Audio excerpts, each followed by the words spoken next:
اللہ کے نام سے شروع جو بڑا مہربان نہایت رحم والا ہے۔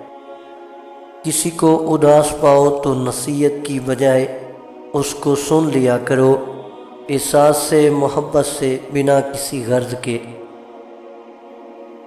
اللہ نے تمہاری مرض کو تمہارے گناہوں کو دور کرنے کا ذریعہ قرار دیا ہے۔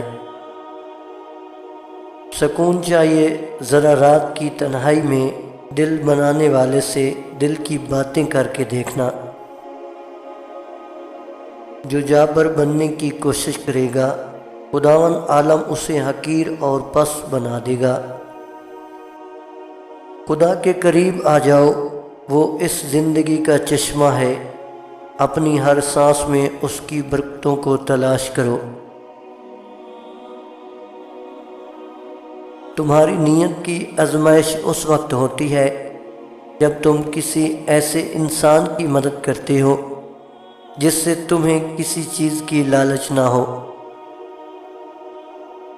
ساتھ چلنے والے مخلص ہوں تو برے وقت سے بھی لطف اٹھایا جا سکتا ہے۔ جو شخص آخرت پر ایمان رکھتا ہے وہ دنیا کی حرص نہیں رکھتا۔ جس شخص کو اللہ کے ہر کام میں حکمت سمجھ آ جائے وہ زندگی میں کسی بھی واقعے کے رونما ہونے پر شکوہ نہیں کرتا، صرف تسلیم کرتا ہے، مصیبت کا مقابلہ صبر سے اور نعمتوں کی حفاظت شکر سے۔ جب خدا کسی سے ناراض ہو تو اسے اس چیز کی طلب لگا دیتا ہے جو اس کی قسمت میں نہ ہو۔